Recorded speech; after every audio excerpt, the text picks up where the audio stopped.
નમસ્કાર વિદ્યાર્થી મિત્રો. પ્રકરણ નંબર 10 તરંગ પ્રકાશશાસ્ત્રમાં આપણે કિરણ પ્રકાશશાસ્ત્રથી તરંગ પ્રકાશશાસ્ત્ર કેવી રીતે જુદું પડે છે, બરાબર છે. વ્યતિકરણ, વિવર્તન, ધ્રુવીભવન વગેરે ઘટનાઓ કિરણ પ્રકાશશાસ્ત્રની મદદથી સમજાવી શકાતી નથી. એના માટે આપણે તરંગ પ્રકાશશાસ્ત્ર લેવું પડે, બરાબર છે. તરંગ અગ્ર કોને કહેવાય એ જોઈ ગયા. ઓકે, તરંગ અગ્રના પ્રકાર જોઈ ગયા. ગોલીય તરંગ અગ્રો જોઈ ગયા, નળાકારી તરંગ અગ્રો જોઈ ગયા, બરાબર છે. આજે નવો મુદ્દો જેનું નામ છે હાઇગેન્સનો સિદ્ધાંત, બરાબર છે. આ મુદ્દાનું નામ છે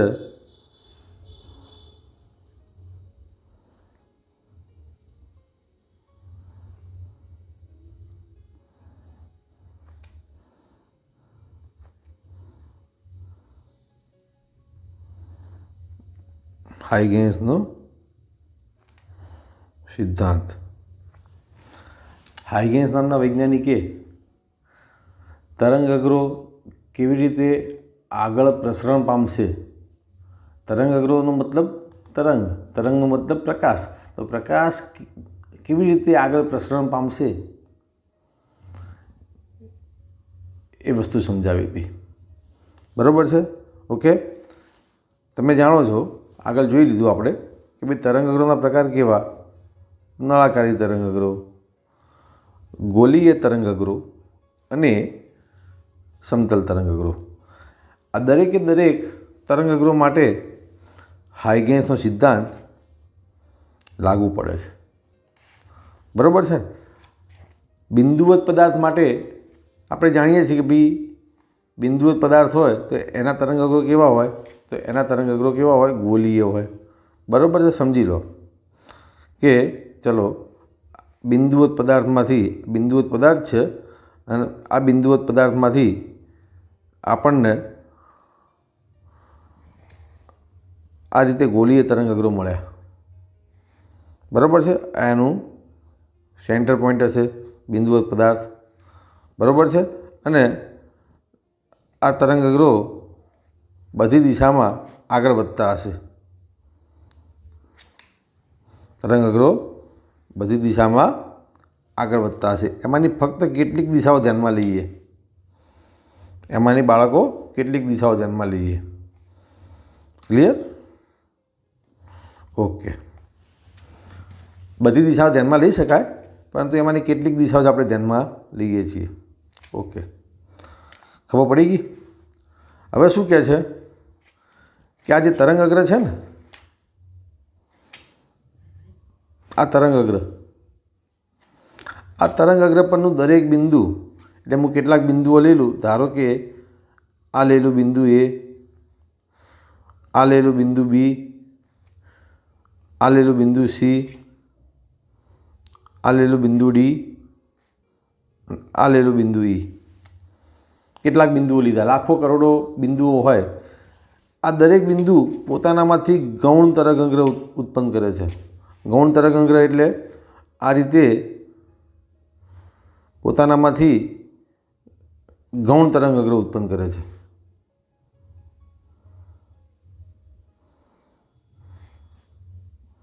બરાબર છે.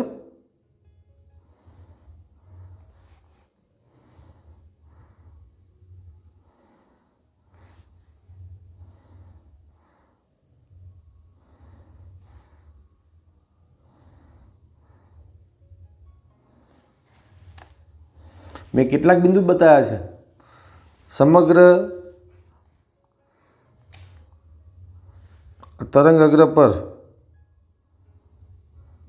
આ તરંગ અગ્ર, મૂળ તરંગ અગ્ર આ રહ્યું, બરાબર છે. આ મૂળ તરંગ અગ્ર છે. સમગ્ર તરંગ અગ્રના દરેક બિંદુ પોતાનામાંથી ગૌણ તરંગ અગ્રો ઉત્પન્ન કરે અને શું કહે છે કે આ ગૌણ તરંગ અગ્રોને પરિસ્પર્શતું પૃષ્ઠ, બરાબર છે. થોડું તરંગ અગ્ર મોટું લઈ લઉં વ્યવસ્થિત, કારણ કે સમાન સમયમાં સમાન તરંગ અગ્રો જ ઉત્પન્ન થાય. તો આ ગૌણ તરંગ અગ્રોને ટી સમય બાદ પરિસ્પર્શતું પૃષ્ઠ, બરાબર છે, એટલે કે આ રીતે પૃષ્ઠ આવશે,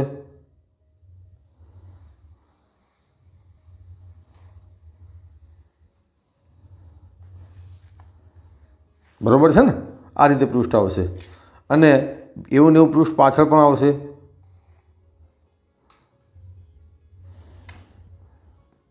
એવું ને એવું પૃષ્ઠ પાછળ પણ આવશે, અહીંયા જ દૂર દઈએ,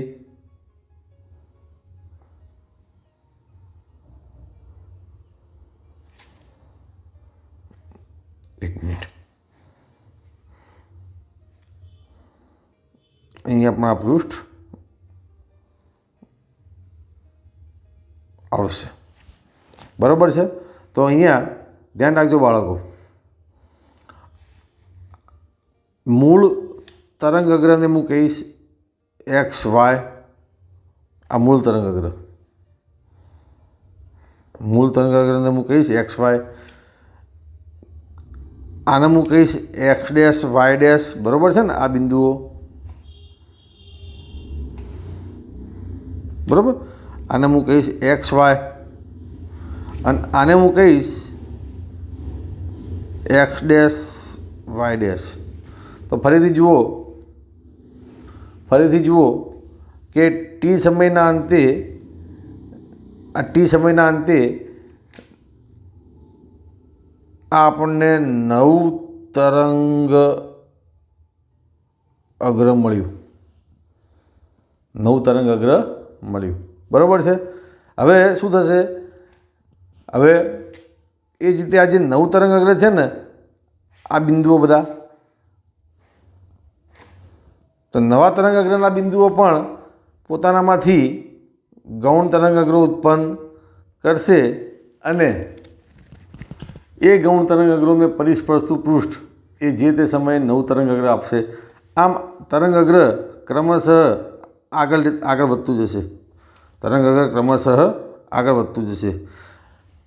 વિદ્યાર્થી મિત્રો, તમને એક પ્રશ્ન થવો જોઈએ કે સાહેબ તરંગ અગ્ર, નવું તરંગ અગ્ર અહીંયા આપણને મળે છે એક્સ ડેશ વાય ડેશ, બરાબર છે, એક્સ ડેશ વાય ડેશ નવું તરંગ અગ્ર મળે છે, પરંતુ સાથે સાથે x double dash y double dash તરંગ અગ્ર પણ મળે છે, x double dash y double dash તરંગ અગ્ર પણ મળે છે, એટલે કે આ રહ્યું x double dash y double dash જે પાછળ મળે છે, નવું તરંગ અગ્રની સાથે x double dash y double dash એ પાછળ તરફ મળતું તરંગ અગ્ર છે।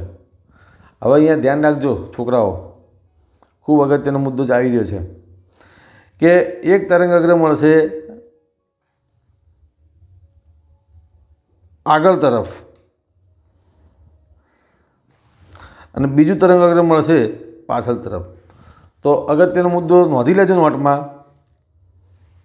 કે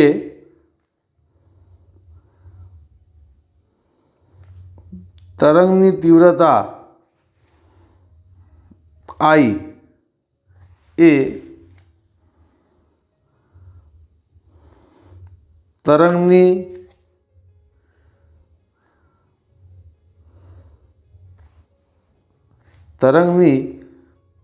પ્રસરણ દિશા સાથે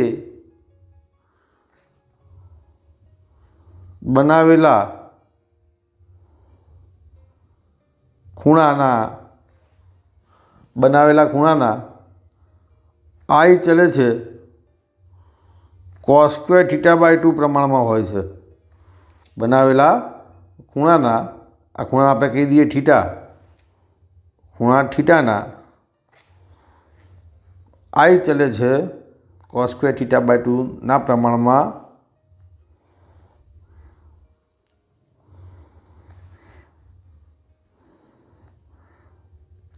હોય છે। છોકરાઓ, આ મુદ્દો આગળ થિયરીમાં ખૂબ કામમાં આવશે, બરાબર છે। તમે એકવાર સમજી લો કે અહીં ચલો આગળની દિશા હોય ને આરી, તો આ દિશા આગળ થીટા બરાબર કેટલો, તો તો 0 અને પાછળની દિશા તરફ થીટા બરાબર કેટલો તો 180 થાય। આગળની દિશા તરફ થીટા બરાબર 0 અને પાછળ તરફ થીટા બરાબર 180। ચલો અહીંયા મૂકી દો। તો ચલો આગળ તરફ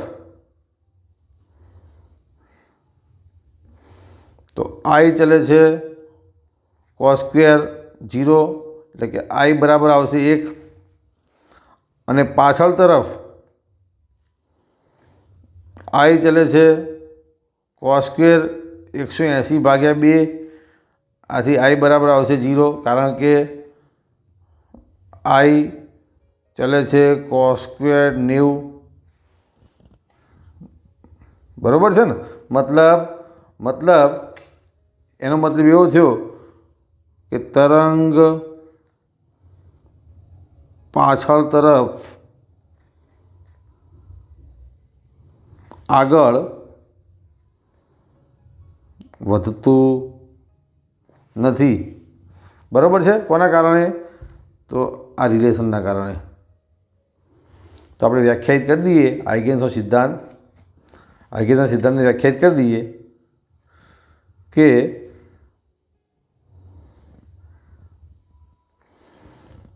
તરંગ અગ્રનું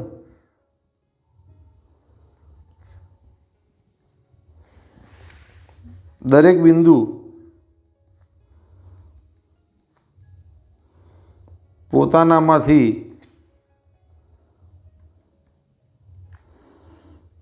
ગૌણ તરંગ અગ્રનું દરેક બિંદુ પોતાનામાંથી ગૌણ તરંગ અગ્રો ઉત્પન્ન કરે છે। ટો સમય બાદ તમારી બુકમાં ટો સમય આપ્યો છે, તમે ટો સમયની જગ્યાએ ટી સમય લેશો તો પણ કોઈ પ્રોબ્લેમ નથી। તો ટી સમય બાદ આ ગૌણ તરંગ અગ્રોને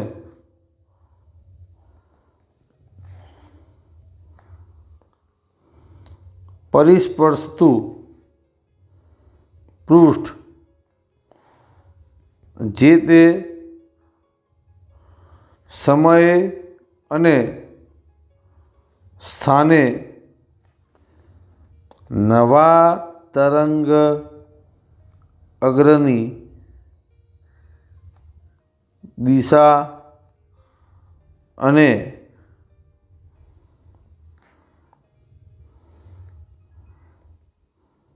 આકાર આપે છે। નવા તરંગ અગ્રની દિશા અને આકાર આપે છે। તો બાળકો આ થઈ ગયો હાઇગેન્સનો સિદ્ધાંત। બરાબર છે। જે લાલ કલરના છે એ ગૌણ તરંગ અગ્રો છે। લાલ કલરના છે એ આ જે છે એ ગૌણ તરંગ અગ્રો છે। તો મતલબ શું થયો? મતલબ એવો થયો કે તરંગ અગ્ર હંમેશા આગળ વધતું જશે। આની આ વસ્તુ સમતલ તરંગ અગ્ર માટે પણ વિચારી શકાય।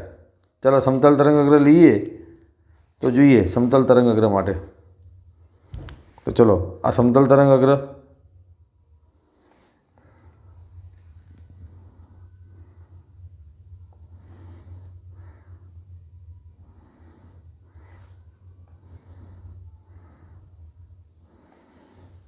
બરાબર છે ને। આ સમતલ તરંગ અગ્ર લઈએ। ઓકે, આપણે આ રીતે વિચારી શકીએ। તો ચલો આ બિંદુઓ છે એના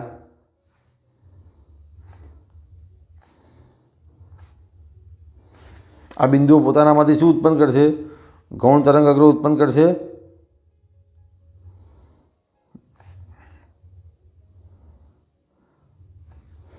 આ બિંદુઓ પોતાનામાંથી ગૌણ તરંગ અગ્રો ઉત્પન્ન કરશે।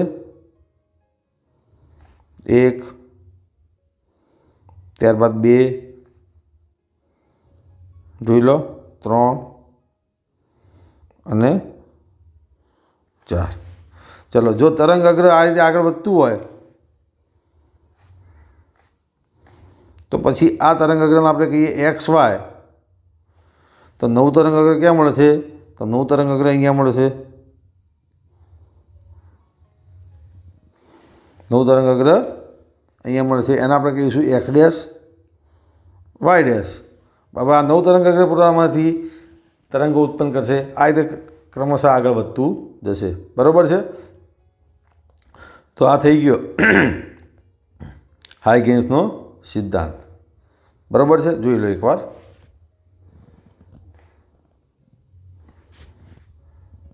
બરાબર છે ને? ઓકે, ચલો. હવે હાઇગેન્સના સિદ્ધાંતનો ઉપયોગ કરીને પ્રકાશનું વક્રીભવન અને પ્રકાશનું પરાવર્તન સમજવાનું છે. જોઈએ, ચલો.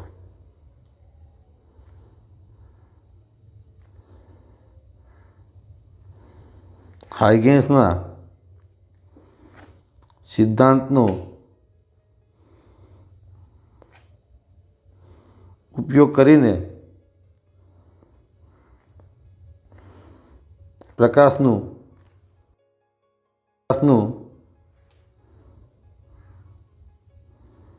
પરાવર્તન સમજાવો. બરાબર છે. ચલો, નવો મુદ્દો શરૂ કરીએ છીએ. ચલો, આકૃતિ જોઈએ. સૌથી પહેલાં તો કે આ રહી પરાવર્તક સપાટી.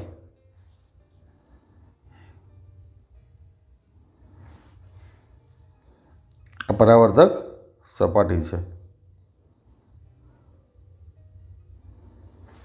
અને આ તરંગ અગ્ર આવી રહ્યું છે, સમતલ તરંગ અગ્ર.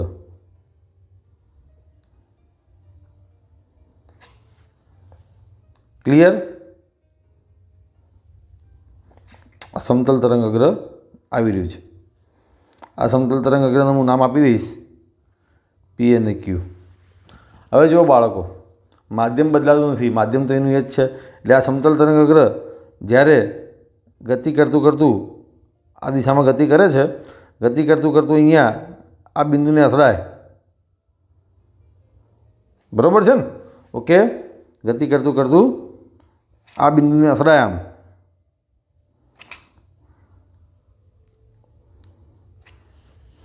ત્યારે શું કરશે? તો ત્યારે એ પોતાનામાંથી શું કરશે? ગૌણ તરંગ અગ્ર ઉત્પન્ન કરશે. પોતાનામાંથી ગૌણ તરંગ અગ્ર ઉત્પન્ન કરશે.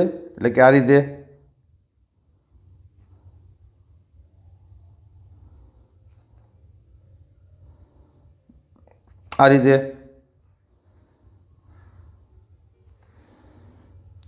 ખ્યાલ આવે છે ને? પોતાનામાંથી ગૌણ તરંગ અગ્ર ઉત્પન્ન કરશે. ખ્યાલ આવ્યો? તો આપણે સિમ્પલ આકૃતિ દોરી દઈએ. આને પણ કાઢી નાખું છું, પાછળ લઈ જઉં છું. બરાબર છે? અને આને કાઢી નાખું છું. તો આ તરંગ આવે છે, આ તરંગ આવે છે આ દિશામાં.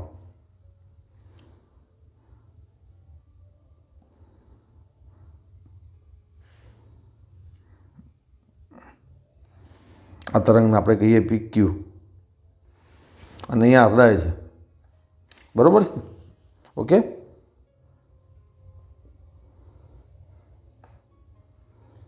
આ દોરીને પણ થોડી મોટી કરી દઈએ સપાટીને, એટલે ખ્યાલ આવી જાય.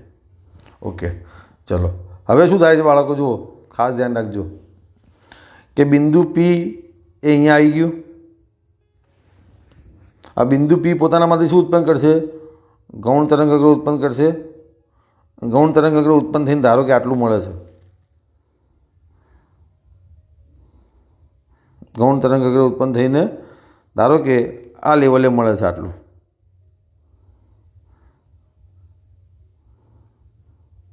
આ રહ્યું. અને એ જ વખતે બિંદુ ક્યુમાંથી ઉત્પન્ન થયેલું ગૌણ તરંગ અગ્ર એ અહીંયા અડશે. બિંદુ પીમાંથી ઉત્પન્ન થયેલું ગૌણ તરંગ અગ્ર એ અહીંયા અથડાશે. ધ્યાન રાખજો, દિશા ખાસ ધ્યાનમાં રાખજો.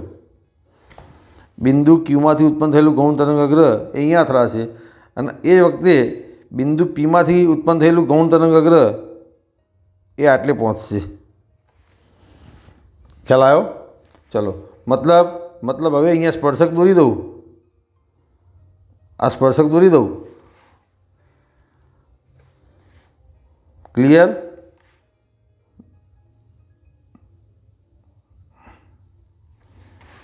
તો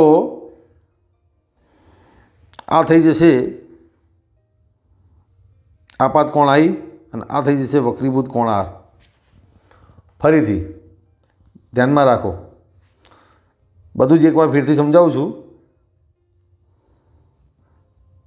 એકવાર સમજી લો ફરીથી. ઓકે,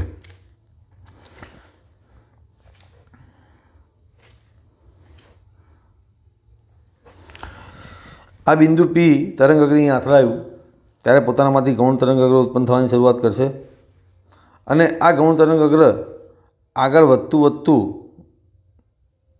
ધારો કે આટલે આવશે, આગળ વધતું ધારો કે આટલે આવશે. ખ્યાલ આવ્યો? એટલે કે કયા સ્થાને આવશે? આ બિંદુ આ લેવલે આવશે, આના લેવલે આવશે, બરાબર ને? આટલે આવશે આમ.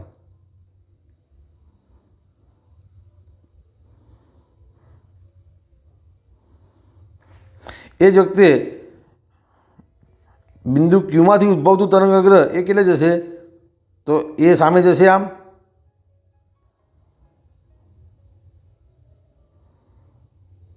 કારણ કે પીમાંથી ઉત્પન્ન થયેલું તરંગ અગ્ર એ આ બાજુ ગતિ કરશે, તો ક્યુમાંથી ઉત્પન્ન થયેલું તરંગ અગ્ર આ બાજુ ગતિ કરશે. ખ્યાલ આવ્યો? અને વેગ સમાન રહેશે કારણ કે માધ્યમ બદલાતા નથી. વેગ સમાન રહેશે કારણ કે માધ્યમ બદલાતા નથી.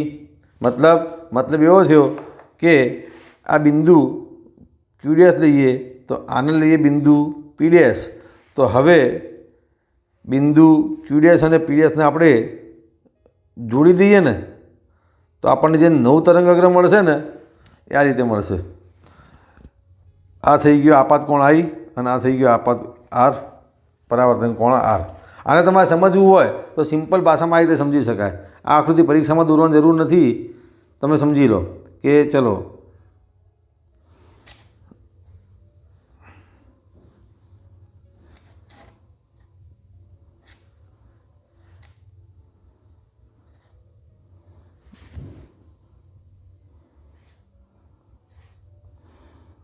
આપણી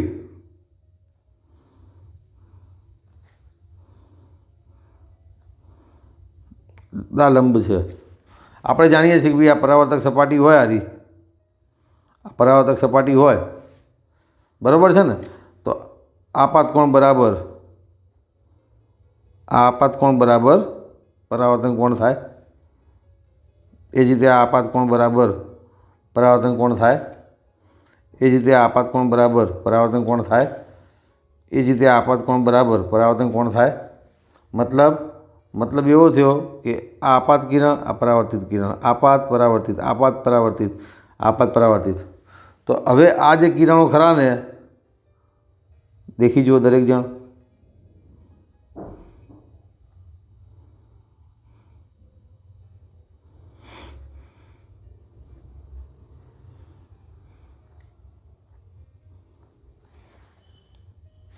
આ કિરણો, બરાબર ને?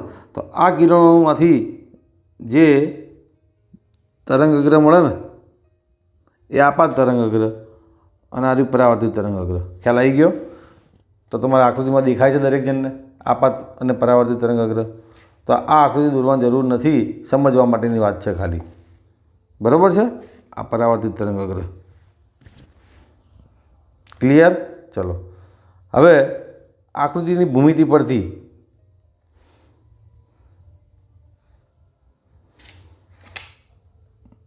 હવે આકૃતિની ભૂમિતિ પરથી ત્રિકોણ પી ક્યુ ડેશ પી ડેશ અને ત્રિકોણ પી ક્યુ પી ડેશ એ સમરૂપ ત્રિકોણો થાય, સમરૂપ ત્રિકોણો થાય. ધેરફોર સાઇન આઈ બરાબર શું આવશે? તો પી ડેશ ક્યુ ભાગ્યા પી પી ડેશ, અને સાઇન આર બરાબર શું આવશે? પી ક્યુ ડેશ ભાગ્યા PP dash. Therefore sign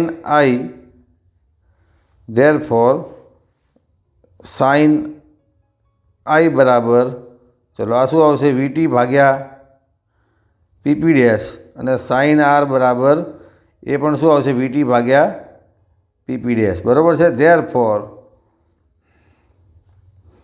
sign આઈ બરાબર મળશે સાઇન આર, જે આપણને સમીકરણ આપે છે આઈ બરાબર આરનું, જે આપણને સમીકરણ આપે છે આઈ બરાબર આર. તો આપણે અહીંયા તરંગ અગ્રની વિભાવનાનો ઉપયોગ કરીને શું ભણી ગયા, પ્રકાશનું પરાવર્તન ભણી ગયા. આ જ રીતે આવશે પ્રકાશનું વક્રીભવન. બરાબર છે. તો નવો મુદ્દો પાડીએ. હાઇગેન્સના સિદ્ધાંતનો ઉપયોગ કરીને, બરાબર છે, હાઇગેન્સના સિદ્ધાંતની મદદથી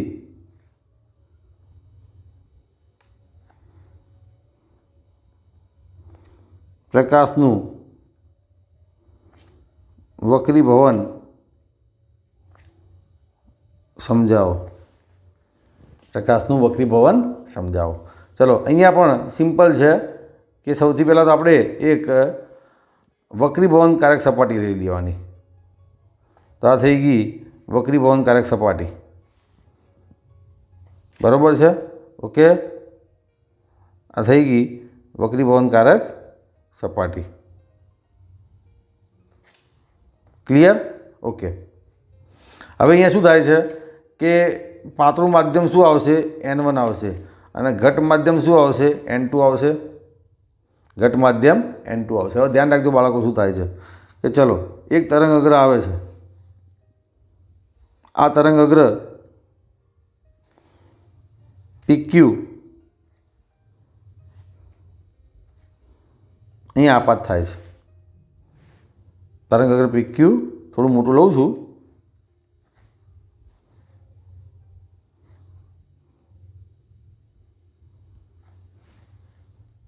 ઓકે, તરંગ અગ્ર PQ અહીંયા આપાત થાય છે.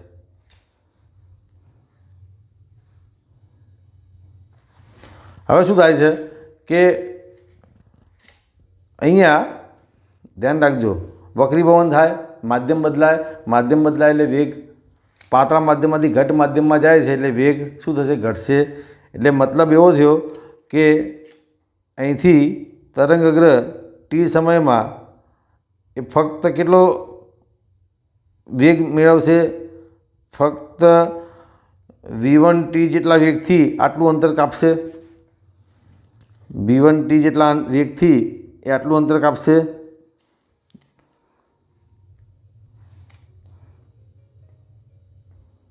અને એ જ વખતે ટી સમયમાં બિંદુ ક્યુમાંથી ઉત્પન્ન થયેલું તરંગ અગ્ર એ વધારે વેગથી એ વધુ અંતર કાપશે. કેમ? કારણ કે એ પાતળા માધ્યમમાં છે. બરાબર છે. એટલે આ વખતે આ વેગ કેટલો આવશે, અહીંયા ધારો કે V1t હશે તો આ વેગ લઈએ V2t. બરાબર છે. પાતળા માધ્યમમાં વેગ V1 લઈએ, ઘટ માધ્યમમાં વેગ V2 લઈએ. તો આપણને હવે નવું તરંગ અગ્ર મળશે. અહીંયા જોઈ લો, નવું તરંગ અગ્ર મળશે. બરાબર છે. ઓકે, અને આ બિંદુને આપણે કહી દઈએ P ડેશ અને Q ડેશ. આ બિંદુને આપણે કહી દઈએ P ડેશ અને Q ડેશ. તો અહીં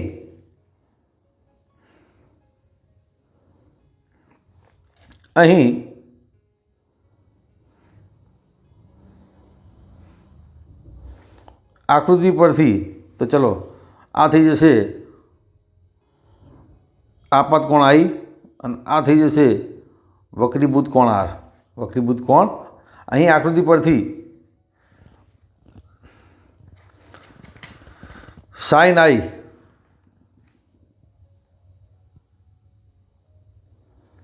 I બરાબર શું આવશે, V1t ભાગ્યા, બરાબર છે ને, અહીં આકૃતિ પરથી સાઇન I બરાબર સામેની બાજુ ભાગ્યા કર્ણ બનશે PQ ડેશ.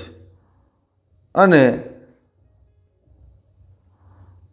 સાઇન આર બરાબર આવશે તો આ થશે, આ V2t છે તો આ થશે V2t ભાગ્યા શું આવશે, PQ ડેશ છે. બરાબર છે? ખ્યાલ આવી ગયો બાળકો? ક્લિયર? ધેરફોર સાઇન આઈ ભાગ્યા સાઇન આર લઈ લો તો અહીંયા શું આવશે, V1t ભાગ્યા V2t. ધેરફોર ફરીથી આ ટી ઉડી જશે. ધેરફોર સાઇન આઈ ભાગ્યા સાઇન આર બરાબર V1/V2 મળે. ચલો હવે આપણે જાણીએ છીએ કે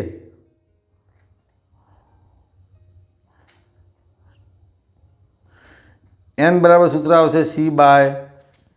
ધેરફોર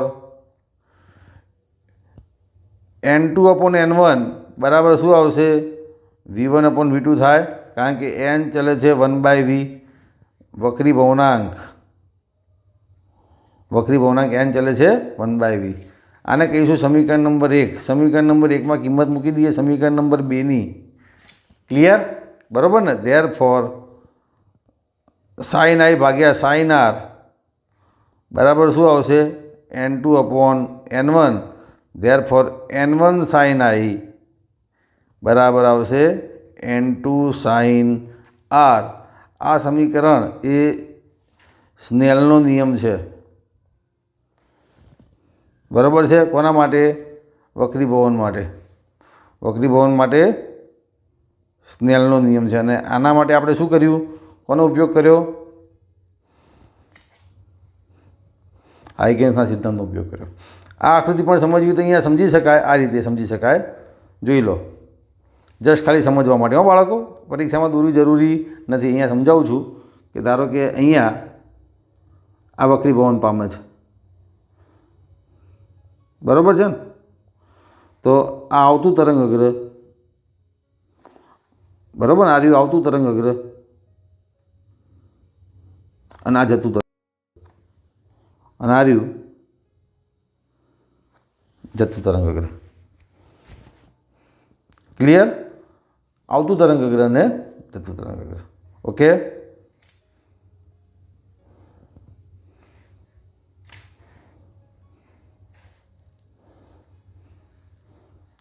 જોઈ લો એકવાર.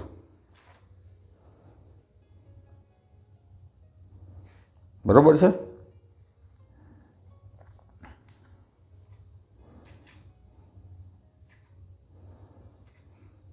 આ હાઇગેન્સનો સિદ્ધાંત.